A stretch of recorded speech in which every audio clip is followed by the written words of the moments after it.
All right, so I'm getting ready to watch episode. It's season 3, episode 15. I don't know what I said. I got confused. I watched a lot of episodes in a short period of time. Anyway, let's get back to it. Anyway,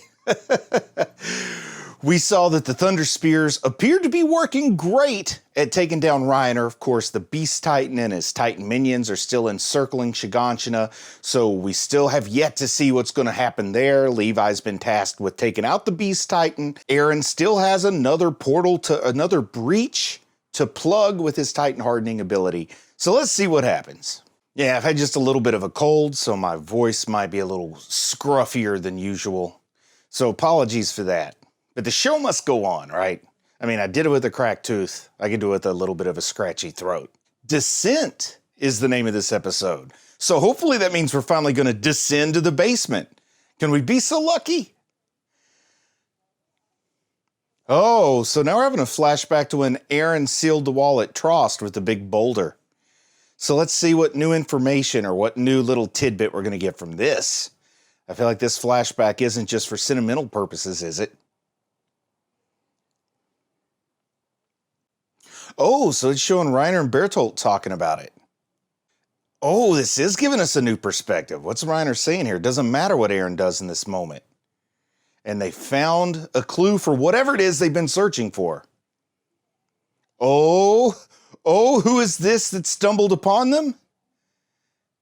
Is that Marco? So this is why Reiner had to kill Marco, and then he started having that whole split personality issue, that whole dissociative warrior versus soldier issue when Marco overheard this conversation between he and Bertholt. This is wonderful. Trying to play it off as a joke, but we know he doesn't let Marco live to tell this tale to anyone else. Oh boy, Marco's sort of signing his own death warrant by just accidentally showing up at that rooftop in the wrong time. Wrong place, wrong time. Poor Marco. Just a victim of circumstance. Yeah, he's putting it together in his head here. So he knows what's up. He's piecing together what he overheard to know way ahead of myself as a viewer, to be honest. He knew this way more quickly than I did. And there comes Reiner. Oh no, he's going to feed him to a Titan. Oh man, this is a heartbreaker to watch. Yeah, Marco's only sin is being too intelligent. Too smart for his own good, as the old cliche saying goes. And there's Annie on the scene. Oh boy, she's the one person who's probably not going to help you, Marco. I do love how all the pieces come back together, how clear this makes it that roadmap was laid out before the story was even began. I love that. So they're just going to straight up feed him to this mop-headed Titan, huh? Oh, and that's why when they were inspecting ODM gear and Annie had Marco's ODM gear, all those pieces come right together. And they're asking her where her loyalties lie. So, that's kind of like pot calling the kettle black there with Reiner, because we know he ends up splitting his own mind into soldier and warrior. But he's accusing her of being more closely aligned with humans than Titans here. Wow, manipulating Annie there. This is before, I guess, that fracture happened in Reiner's mind. Annie being pressured into taking part in this gruesome sin here. So much hinges on this moment in the story. I'm glad they revisited it. Let us see it.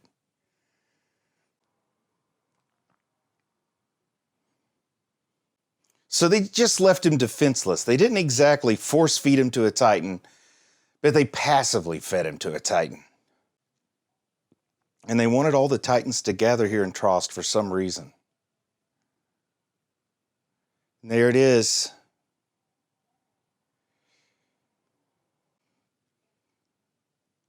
Oh man, and they're watching the gruesomeness. I don't know, I guess they had the nobility to watch their own actions, like the sins, the fruit of their sins, if you will. It would have been easy just to turn your back and pretend you didn't know about it. But I guess that's the moment when Reiner's brain split. Oh, and they're talking to the Beast Titan here in human form, right? So he was the third guy on top of that wall. Look at the glasses, the beard, come on. It's got to be the teacher, right? Oh, and here's the conversation about, do we go rescue Annie or do we capture Aaron? So this is a little backstory to where we saw the fallout of this battle that'll happen between Reiner and the Beast Titan. I'm liking this episode. This is like a fill-in-the-blanks episode. I enjoy these. I know maybe not everyone does, but I love these. These are kind of like where all these theories I throw up against the wall, I get to see what sticks and what doesn't. Oh, wow. Next time you lose, you give up your armor to another warrior. So basically, he's telling Reiner it's a death sentence. If he loses again, somebody else is going to eat him to get his power, right? Like, you can't fail us again. So that lets us know, like, what weighs in the balance or whatever. What kind of pressure is on Reiner to succeed in this fight we see going down in Shiganshina when all those thunder spears have pierced his nape and it looks like he's a goner. He may be a goner no matter what. But I do like something that Aaron said last episode, that compared to Annie, Reiner's a chump at hand-to-hand combat. So maybe if they'd listened to Reiner and went and got Annie, they'd be in a better position to take Aaron. Whoa, Chief Zeke! Okay, so that must be the Beast. Oh, and there's the Duck-Faced Titan. He can talk. And he's warning him that the scouts are on their way. So we have a name, Zeke, and I'll admit, someone in the comments had mentioned his first name was Zeke. Don't know his last name. Maybe they'll tell us in this episode. But I think Zeke is Erwin's father. Still no hint on who the Duck-Faced Titan is in human form. But what's on the Duck-Faced Titan's back? I mean, it has to be explosives, right? Or maybe it's like netting and stuff to try to capture Aaron. And yeah, Reiner kind of telling Bertholt to wait for the signal before he springs into action. So I guess now that it looks like Reiner's about to be defeated, he's going to get bailed out by the Colossal Titan again. Kind of like the last time he fought against Aaron. But yeah, Reiner wants to end it all. He is sick of this turmoil. And I can see that. He's really paid a high psychological price for all this. Using Annie as the motivation for Bertholt. I kind of forgot he crushes on Annie, right? Using Annie as a way to manipulate him. Come in as her Prince Charming. Oh, is Reiner still want to marry Krista? Yeah, he's still devoted. I guess it's this promise to Amir to save Krista. I like it that Reiner's got some principles, though I think he's misguided for sure. Oh, and they have ODM gear. I guess I saw that because he stabbed the guy as soon as he came out of the hidey hole. And there they go to their respective ambush positions. There he is peeking through these air hole looking things. Oh! Oh, they blew him out of the nape. Is that it for Reiner? I mean, we saw that second round of Thunder Spears go in. Was that showing his head demolished? It looked like they made a canoe out of his head there. Sean has no remorse for it. But you can see Sasha and Connie are taking it hard.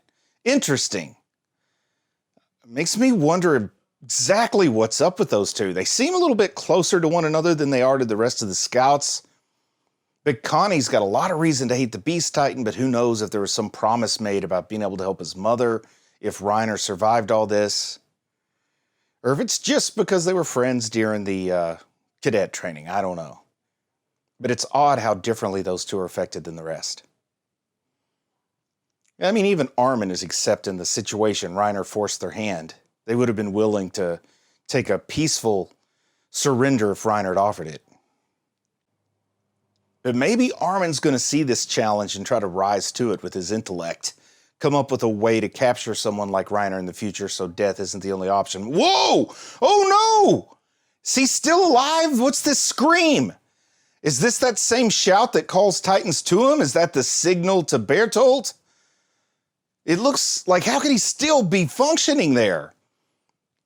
And here comes the duck-faced oh, so that's where Bertholt was. That's what the duck-faced Titan had. And here he goes. He's chucking the Colossal Titan into the mix. Oh, man, kind of a twist on the Trojan horse there. I never would have dreamed of catapulting the Colossal Titan into Shiganshina. How did Reiner have it in him to make that last scream? So I guess we're ready for round 2, and this time it's a bigger and badder opponent, I guess. Though mentally, I don't know that Bertholt has the same kind of aggressiveness Reiner has, but we'll find out, won't we? Oh, man. The dark liquid. Oh, so it wasn't just tea. There's some mystery to this dark liquid. Okay, so I guess we're going to find out what ability that stuff grants him. I never even considered there might be something more to that than just coffee or tea. I guess they did make a production out of what it smelled like and how it looked different than tea they're used to. Great, so now I got this to figure out.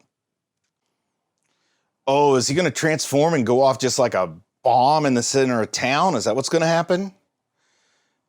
Oh, he's going to try to convert up in the air so he doesn't Oh, he hesitated because he saw what happened to his buddy Reiner. Oh boy, that's going to cause everything to go haywire, isn't it? Oh, he's using ODM gear instead of transforming? What's up? That can't be what the plan was. Oh, man. So much for the Beast Titan's carefully planned plot, but he knew Reiner was a goner, I think. How is he still alive with his head popped off? Is it because he's still linked to his Titan form? Ah, man, introducing a new power. Is that what that black liquid led him to do? So now he's turned himself back into just a Titan, right? Like, is he not a Transformer anymore? Kind of shocked to see him surviving with his head caved in. Can he even understand what Bertholt's saying? So I guess Bertholt's going to transform here, and it could just demolish what's left of Reiner's armored Titan form. Man, they complicated it. I thought that Reiner was no longer a threat, but I thought wrong. I like Hanji's statement there. Our mission objective fell in our laps, unbeknownst to us. Now we know what we got to face. And I think his idea to transform in the air got changed when he saw Reiner, so now what's going to happen? So if Reiner's still able to battle as a Titan, even though his human form's done for, they got their hands full. You know, 1 Titan versus 2, possibly 3, possibly all the other ones outside the walls. I guess they can keep the inside the wall confined to just 2, but they still only got Eren, and Levi's outside the wall. But they got a lot of scouts. One of the themes in these last couple of episodes has been Eren learning to rely on his team, and that teamwork makes the dream work. Oh, and there's Armin trying to be diplomatic. I love my man Armin. If only Bertholt's level-headed enough to do that. Oh, wow. That's not a very diplomatic way to enter into talks, Bertholt, asking them if they're willing to die. They want all humans to die, and they want Eren to be their prisoner, so that is what we call an impasse. An impasse. I don't know how you pronounce it, but that's when conflict is unavoidable, when the only condition for surrender is for all of humanity to die. Oh, Armin acting like he can't hear it. But yeah, Bertholt says he's going to kill them all right now. Something tells me it won't be as easy as Bertholt thinks, because I know there's another season after this. Oh, he's trying to use the Annie card like he did once before, but I don't know if he can go back to that well again. He seems to have braced himself for that. Yeah, I mean, I respect Armin for trying. It worked once. Why not try it again? But I knew he'd brace himself for just that sort of manipulation. Oh, Armin and Bertholt, mano a mano. Something tells me Armin would have to outthink him and not outpower him. Yeah, Bertholt proven not to be as meek and timid as he used to be. Oh, Jean's telling Eren to just hang back and trust in Armin. And you know, remember what Erwin said last episode? Armin is one of their greatest weapons. Bertholt, you're in a battle of wits when you're an unarmed man, my friend. I don't think you can outthink Armin, even though you're trying. Trying to keep Bertholt distracted. I think there's more to it than that. Yeah, Bertholt, if you believe that, then why are you here, you dodo? Oh, he's trying to make up for his moment of weakness back at the end of season 2. Looks like he's found some new resolve. Maybe that's from the thing he drank. The tea gave him this resolve. Made him a little more vicious, a little less human. Oh, wow, Bertholt's having this level-headed approach that there's no good and bad here. It's just circumstance. You have to die. That's just how... Oh! And there's Mikasa! I should have been expecting Mikasa to come in with the death blow. There's no way I think that Bertholt should be able to hang with Mikasa in a straight-up blade battle. But he did better than I would have expected. Yeah, you remember the thermal energy given off when he transformed before. I mean, it's like a small-grade thermonuclear explosion. So they don't want to be too close when that happens again.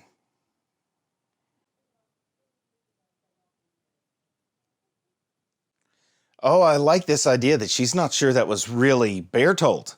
Is there some human shape-shifting thing going on? Oh, now that's curious when she said that didn't seem like Bertholt. And like I said, I don't see Bertholt holding his own in a fight with Mikasa like that. So what other nefarious, sneaky things are going on? Yeah, talking about this strange feeling where he's overcome his fear somehow. I gotta know more about what's happened with Bertholt. What's responsible for this unnatural transformation, I have to say. Guess it's just his acceptance of circumstance and kind of a Levi point of view that there's no right and wrong. There's just the decision with no regrets, or a choice with no regrets. So he's going way up high to transform, I guess. Yeah, Hanji saw what was coming. Get out of the blast radius if you can, folks. Oh, look at that. Look at the power of that transformation blast. It's just gonna level so much of Shiganshina. Look at it. Oh my goodness. Just demolishing those structures. Mushroom cloud, I mean, come on, that's a very clear allusion to like an atomic blast. Like Los Alamos style New Mexico blast testing.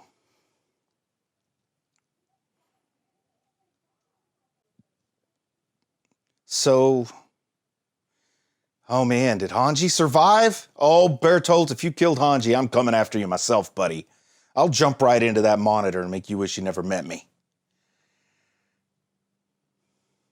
And here he rises up. Oh, is Reiner regrowing his brain while he's inside the Armored Titan? Oh, wow. And the folks with Armin there speculating they may be the only survivors of this whole mission there around Eren. What in the heck is Eren going to do against a beast like that? A monstrosity like that? They don't have all their explosions like they had to take down Rod Rice. He doesn't have his face all ground off. Maybe he's just trying to keep him away from the basement. Or maybe if they go in the basement, they could survive if he levels everything like it's a bomb shelter. I like that idea. Retreat to the basement. Do you have the keys with you, Eren? Oh, wow. Armin says we engage him in a battle of attrition as planned? So what are they going to do? Try to lead him away? Oh, talking about how they can just trap everybody here. A double envelopment being flipped around again on the scouts. So they got to take down Bertholt to save everybody else. With this small squad they have here. And my confidence is a little shaken in Potato Girl and Connie right now. They still have some Thunder Spears, though. And Armin's got to give the order. I forgot. He's like the man now. Let's see it come through in a pinch, buddy. I got faith in you. And Levi's, he's still focused on the Beast Titan, or is he going to turn around to the Colossal? See what Erwin recommends. Oh, he's not recommending anything. He's letting Levi decide, Beast Titan or Colossal Titan. Oh, no, he's talking to the Beast Titan, not to Levi. He understands he's facing off against a fellow tactical genius. Oh, man, that's great. I love this fight. I love this battle. I love the twists. Curious as heck about what that black liquid in those cups was. Curious as heck about how in the world they're going to get out of this situation. I wonder what's going to happen next. Are they going to get into the basement to seek cover? How are they going to lure the Beast Titan away from the Colossal Titan to prevent this double envelopment? We just got to see. I can't wait. I'm proud of you for watching anime, and I'll talk to you again soon.